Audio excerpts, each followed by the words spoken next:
14º salário.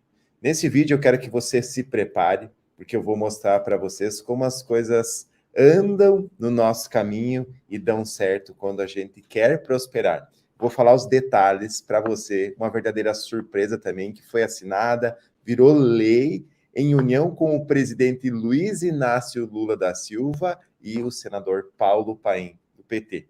Eu vou dar todos os detalhes aqui, quem tem direito, como funciona o 14º salário, no ano de 2023, para você entender ainda melhor. Se é do seu interesse saber sobre as suas finanças, inclusive sobre o 14º salário, me acompanhe nesse vídeo que eu vou dar os detalhes para vocês. Prazer, meu nome é João Adolfo de Souza, eu sou especialista em finanças e sempre trago novidades e informações que vão ajudar você a prosperar na sua vida financeira. Eu quero falar sobre o 14º salário do INSS, que é um projeto no qual eu acompanho desde o início em sua criação.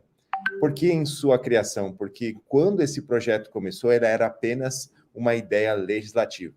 Foi protocolada pelo Dr. Sandro Lúcio Gonçalves, youtuber também, meu amigo e colega de trabalho. Quando essa ideia legislativa ela chega para o portal do E-Cidadania, ela tem que atingir 20 mil votos para se tornar lei, ou seja, para a lei acontecer. O que acontece?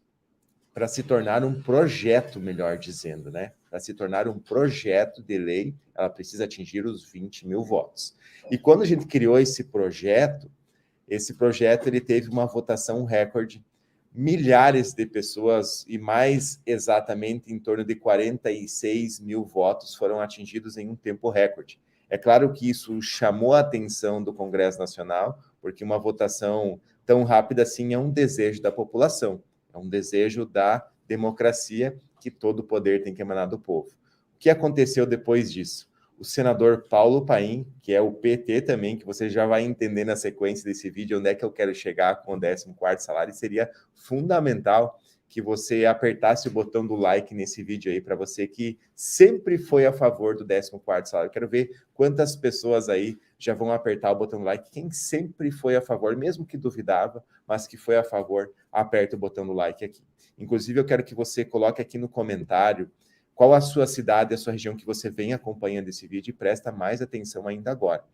Quando o senador Paulo Paim abraçou esse projeto, ele tornou no projeto de lei 3657. Ele trouxe para o Senado Federal. Porém, tinha vários problemas quando ele trouxe para o Senado Federal. Além de que, quando era apenas uma ideia legislativa, não tinha exatidão no número de valor do 14º salário, como ele seria pago, então seriam dúvidas. Quando foi trazido para o Senado Federal, acompanhado a questão de não ter um valor definido, não ter o máximo definido também, ele era do partido PT, ou é ainda do partido PT.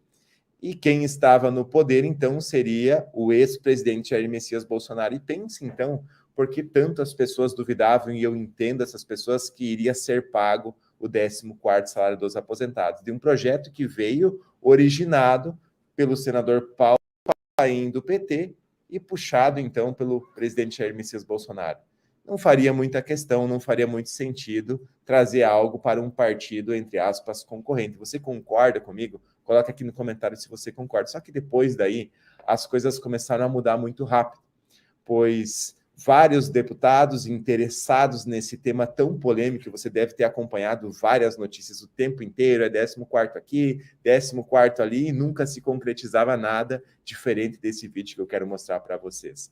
Olha só, o deputado Pompeu de Matos criou também um projeto de lei do 14º salário, e aí as coisas começaram a mudar. O 4367 de 2020. Ele, além de criar esse projeto, ele conseguiu rápida aprovação do Congresso Nacional, aprovou na Comissão de Seguridade Social e Família, inclusive eu estava lá em Brasília, então por isso que é tão importante e legal você acompanhar esse canal, porque além das novidades que eu trago para você, eu vou lá para fazer as coisas acontecerem. Eu estava lá na Comissão de Seguridade Social e Família quando aprovou o 14º salário e foi dito com palavras muito claras: estamos aprovando aqui, por unanimidade nessa casa, o 14º salário dos aposentados, porém nós temos problemas. Nós não temos um teto definido, ou seja, qual vai ser o valor máximo pago para os aposentados, e seria muito injusto pagar para quem recebia o salário máximo do INSS, que na época era em torno de R$ 6.900, ficaria injusto essas pessoas receberem todo esse valor, é óbvio, e o principal problema era o não apontamento das fontes de recursos, ou seja, não tinha uma origem de onde ia sair o dinheiro para pagar o 14º salário. Então, eu sabia desse problema, algumas pessoas que estavam lá, e são poucas pessoas que lutam por você verdadeiramente, porque eu sei que você pagou a sua previdência, o seu INSS, hoje, quem sabe, já é um aposentado por invalidez ou uma viúva, né, recebendo pensão e tem dificuldades financeiras. Então, eu fui lá para acompanhar esse processo, e quando chegou na próxima comissão, na Comissão de Finanças e Tributação, quando o Bolsonaro sentiu que não ia dar para voltar atrás em algo que já estava aprovado, tinha que travar esse projeto. E você sabe, você não é mais gato novo, que quando é um projeto que vai ter gastos para o governo federal, e isso iria ter muito, ele acabou pensando, opa, vamos ter que ver, porque isso aqui não dá para nós aprovar. Então, já chegou o comunicado para vários deputados para travar esse projeto. Então, cada vez que tinha uma sessão, eu me mandava aqui do Rio Grande do Sul, chegava lá em Brasília e era aquela enrolação, e era adiado, era tirado de pauta e ficava para a próxima sessão. Só que chegou no momento que eu disse, isso basta, isso chega. Então, nós fomos até Brasília e nós demos vários e-mails e batemos nos gabinetes avisando se for tirado de pauta os nomes das pessoas que forem responsáveis por tirar de pauta vão ser divulgados para o Brasil inteiro e todas as pessoas vão ficar sabendo. Inclusive, no dia que estava previsto a votação na Comissão de Finanças e Tributação, nós tivemos um recorde de audiência, porque eu avisei todas as pessoas, inclusive eu quero parabenizar você, o meu like vai para você, que deu a pressão popular. Cada deputado que chegava para aquela sessão naquele dia, que eu me lembro como se fosse hoje, aquele corredor lotado de jornalistas e pessoas, eu estava com o meu celular na porta e como se fosse um verdadeiro repórter do povo a serviço de você que assiste esse canal, cada deputado que chegava eu mostrava. Nós estamos ao vivo com mais de 20 mil pessoas. Como vai ser a sua resposta para isso? As pessoas vão ficar sabendo o que você vai dizer do 14º. E cada deputado ficava surpreendido e alguns, com certeza, planejando já tirar de pauta mais uma vez. Não tiveram como fazer aquilo acontecer mais uma vez.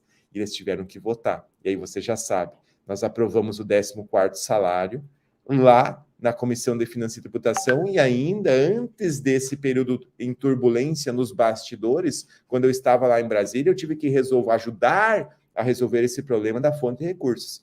Estive junto a vários representantes do governo federal, os líderes do governo do Bolsonaro, inclusive o deputado Capitão Alberto Neto, lá do Amazonas, estava nessa reunião, o Pompeu de Matos, o deputado Antônio Furtado, o Ricardo Silva, a quais os deputados eu quero agradecer muito, que fizeram toda a diferença para que isso tivesse condições de ser apresentado às fontes de recursos, que é dos lucros da Petrobras, dos lucros dos grandes bancos, é dali que vai sair o dinheiro para pagar o 14º salário. Então, já estava ali as fontes de recursos e não tinha limitação. Aí foi limitado até 2 salários. Isso significa dizer que se você recebe até 2 salários mínimos, receberá até 2 salários mínimos de 14º. Quem recebe 1, receberá 1, e quem recebe 3, ficará limitado até 2 salários, com fonte de recursos e com limitação de valores. Então, o problema estava resolvido. Nós aprovamos na mais difícil comissão da Câmara dos Deputados. Só que não para por aí. Aí o deputado Arthur Lira, atual ainda presidente da Câmara dos Deputados, quis fazer um checkmate 14º e passou por outras comissões, em vez de ser só mais uma, que seria passar na CCJ, ir para o Senado Federal e o presidente Jair Messias Bolsonaro sancionar ou vetar, ficaria na mão dele. E eu queria fazer essa pergunta para você, antes de eu chegar na conclusão desse vídeo que você vai gostar. Você acha que se chegasse na mão do Bolsonaro, ele aprovaria ou vetaria o 14º? Coloque a sua opinião aqui. Antes de você vai colocando a sua opinião, eu quero ver a opinião de todos. É importante lembrar que o Bolsonaro deu uma declaração pública na praia também que não poderia pagar o 14º porque ele teria que taxar os bancos. Aí você sabe o que isso significa. Era aquela velha guerra, né? De quem tem o poder, quem tem muito dinheiro, pois para pagar o 14º para você naquela questão, teria que mexer com os grandes bancos. E o detalhe em questão agora é que nós temos o Paulo Paim, que está junto com o presidente Lula, inclusive foi sancionado já uma nova lei agora que eu quero passar para vocês, que é a lei que cria o Dia Nacional do Candomblé. E isso foi uma ligação direta com a lei 14.519 do Paulo Paim e o presidente Lula. Então, com essa união, com o Paim lá dentro, que já teve inúmeras vezes aqui do canal, isso muda o jogo do 14º salário esse ano. Temos fontes de recursos, temos condições. Eu quero saber a sua opinião. Coloca aqui no comentário quem acha que agora vai pagar, porque agora muda o jogo. Nós temos gente da gente lá dentro que quer pagar o 14º, Ricardo Silva está lá dentro, Pompeu de Matos, Paim, vai aparecer aqui no canal, a cobra vai começar a fumar nos próximos dias. Então, se você colocou comentários positivos, compartilhe esse vídeo, porque sozinho eu não tenho tanta força quanto se você estivesse aqui no canal. Muito obrigado e nós nos vemos nos próximos capítulos da novela 14º.